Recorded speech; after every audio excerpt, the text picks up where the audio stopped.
Assalamualaikum warahmatullahi wabarakatuh. Apa kabar semuanya? Semoga tetap baik-baik saja ya. Tetap jaga kesehatan di rumah saja. Jangan lupa pakai maskermu. Oke, pada kesempatan PJJ atau pembelajaran jarak jauh kali ini, kita akan membahas materi IPA, sistem peredaran darah. Kemarin sudah kita bahas sedikit ya. Apa saja yang akan kita pelajari? Yang akan kita pelajari dalam materi ini antara lain: 1. Organ peredaran darah. Yang kedua, jenis-jenis peredaran darah. Yang ketiga, bagian darah. 4. Ada fungsi darah. 5. Penyakit yang menyerang sistem peredaran darah. Dan 6. Cara merawat sistem peredaran darah. Nah, organ peredaran darah. Organ peredaran darah terdiri dari jantung, pembuluh darah, dan paru-paru. Jenis peredaran darah ada 2, peredaran darah terbuka dan peredaran darah tertutup, yang terbagi lagi menjadi peredaran darah besar dan kecil. Lalu bagian darah ada sel darah serta plasma darah. Fungsi sistem peredaran darah ada bermacam-macam. Penyakit yang menyerang sistem peredaran darah apa saja? Nanti kita bahas satu persatu, serta cara merawat sistem peredaran darah. Yang pertama, organ peredaran darah. A. Organ peredaran darah yang pertama ada jantung. Jantung merupakan organ peredaran darah yang sangat penting karena berfungsi untuk memompa darah ke seluruh tubuh. Bagian-bagian jantung seperti yang tertera di dalam gambar, nomor 1 itu aorta atau merupakan pembuluh nadi atau pembuluh arteri yang terbesar, mengalirkan darah dari jantung, tempat keluarnya darah dari jantung yang pertama, dan mengalirkan darah ke seluruh tubuh. Makanya aorta menjadi nadi yang terbesar. Gambar nomor 2, serambi kiri. Gambar nomor 3 ada bilik kiri. Gambar nomor 4 merupakan bilik kanan. Gambar nomor 5 ada katup jantung atau klep, berfungsi untuk mencegah darah dari bilik kembali ke serambi. Jadi, darah dari serambi yang sudah masuk ke dalam bilik tidak bisa kembali lagi ke serambi. Itu fungsinya klep. Yang keenam ada serambi kanan. Nah, bagaimana cara membedakan serambi dengan bilik? Serambi merupakan bagian atas atau luar jantung. Bahasa Indonesia dari serambi teras. Jadi, serambi itu ada di bagian luar, bilik atau kamarnya ada di bagian dalam. Jangan salah ya membedakan bilik dan serambi. Selanjutnya ada pembuluh darah. Pembuluh darah berfungsi untuk mengalirkan darah ke seluruh tubuh. Jika diibaratkan dalam kehidupan, pembuluh darah itu ibarat selang yang mengalirkan air kemana selang itu berada. Nah, pembuluh darah dibagi menjadi 3. Yang pertama, pembuluh nadi atau arteri, yaitu pembuluh yang membawa darah keluar dari jantung. Yang kedua, ada pembuluh vena atau pembuluh balik, berfungsi membawa darah menuju ke jantung. Dan yang ketiga, ada pembuluh kapiler yang merupakan percabangan paling tipis menghubungkan arteri dengan vena, jaringan, dan sel tubuh. Nah, di dalam kapiler ini terjadilah pertukaran oksigen.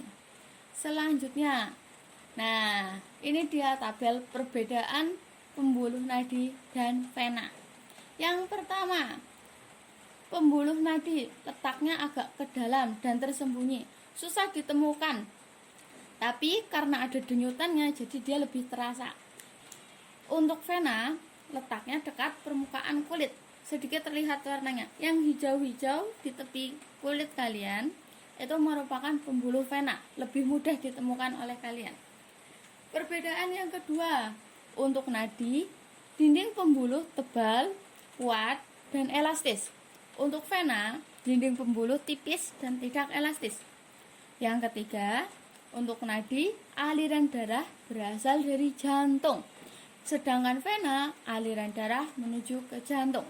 Selanjutnya, denyut nadi terasa seirama dengan denyut jantung. Bisa kalian rasakan letaknya yang jelas rasanya itu ada di pergelangan tangan dan juga leher. Sedangkan untuk vena, denyutnya tidak terasa. Untuk nadi, katup hanya di satu tempat dekat dengan jantung. Setelah darah keluar melalui aorta, itu ada katup. Jadi darah yang sudah keluar melalui aorta tidak bisa kembali ke jantung. Sedangkan untuk vena, katup terdapat di sepanjang pembuluh, mengakibatkan darah yang sudah mengalir melalui vena tidak bisa kembali lagi. Untuk nadi, perbedaan yang selanjutnya, jika terluka, darah memancar. Sedangkan vena, darah hanya menetes. Dan perbedaan terakhir, untuk nadi, membawa darah kayak oksigen, kecuali arteri atau nadi pulmonalis, nadi yang menuju ke paru-paru. Sedangkan vena, kebalikannya dari nadi, membawa darah kayak karbon dioksida, kecuali vena pulmonalis. Ya, selanjutnya ada organ peredaran darah yang ketiga, itu paru-paru. Paru-paru bukan merupakan organ peredaran darah yang utama, tetapi paru-paru berperan penting dalam peredaran darah, yaitu sebagai penyuplai oksigen dalam darah.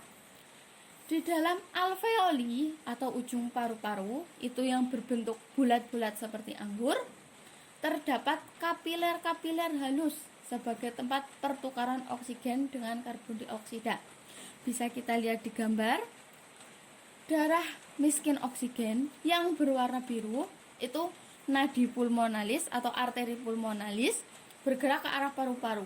Nah, di ujung paru-paru di daerah alveoli itu ada kapiler penghubung antara nadi dengan vena, lalu dikembalikan melalui vena yang berwarna merah. Jika oksigen sudah tertukar di kapiler, dikembalikan melalui vena yang berwarna merah yang disebut vena pulmonalis. Selanjutnya, jenis-jenis peredaran darah. Jenis peredaran darah seperti disebutkan di depan tadi, peredaran darah ada dua. Yang pertama, peredaran darah terbuka. Cirinya bagaimana? Cirinya, cairan dan darah tidak selalu diedarkan di dalam pembuluh darah. Jadi, ada kalanya darah itu keluar dari pembuluh. Yang kedua, darah yang dihasilkan dari kontraksi jantung cukup rendah. Tekanannya, denyut jantungnya itu rendah, sehingga menyebabkan aktivitas metabolisme yang terbatas. Contohnya, pembuluh darah terbuka ada pada hewan moluska dan antropoda seperti cacing, siput, dan belalang.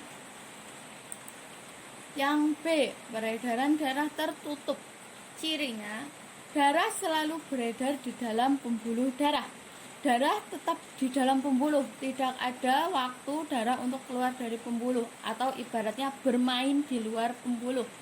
Yang kedua, tekanan darah lebih stabil karena jantung memompa darah secara terus-menerus. Akibatnya, aktivitas metabolisme juga lebih stabil. Contoh hewan dengan peredaran darah tertutup ialah hewan vertebrata atau bertulang belakang seperti katak, ikan, reptil, dan burung. Nah, sedangkan pada manusia, peredaran darah yang terjadi peredaran darah tertutup dan juga peredaran darah ganda. Kenapa disebut ganda? Karena saat beredar, darah melewati jantung sebanyak 2 kali, yaitu terjadi dalam peredaran darah besar saat darah mengalir ke seluruh tubuh, dan terjadi pada peredaran darah kecil saat darah hanya mengalir ke paru-paru. Urutannya bagaimana? Kita lihat urutan peredaran darah besar, yaitu pertama, darah keluar dari jantung melalui bilik kiri, melewati aorta, nadi yang terbesar tadi, terus melewati pembuluh nadi atau arteri atas dan bawah. Arteri atas itu berarti meneruskan darah, mengalirkan darah ke bagian tubuh di atas jantung, ada dada, leher, kepala, serta otak. dan arteri bawah mengalirkan darah ke bagian bawah tubuh. Lalu masuk ke tubuh, bertukar di pembuluh kapiler, memasuki pembuluh vena atas dan bawah, kembali lagi ke jantung melewati serambi kanan. Nah, bagaimana dengan peredaran darah kecilnya? Dari jantung, kalau tadi di peredaran darah besar dari bilik kiri, sekarang kalau peredaran darah kecil itu dari bilik kanan, keluar melalui pembuluh arteri paru-paru atau arteri pulmonalis, masuk ke paru-paru, di dalam pembuluh kapiler bertukar oksigennya, darah kaya karbon dioksida ditukar dengan darah kaya oksigen, lalu dialirkan melalui vena paru-paru atau vena pulmonalis untuk kembali ke jantung melalui serambi kiri. Nah, berikut gambar peredaran darah pada manusia. Yang atas ya, itu peredaran darah kecil ya, hanya melalui kapiler paru-paru, bertukar di kapiler paru-paru. Yang bawah peredaran darah besar, itu ke seluruh tubuh.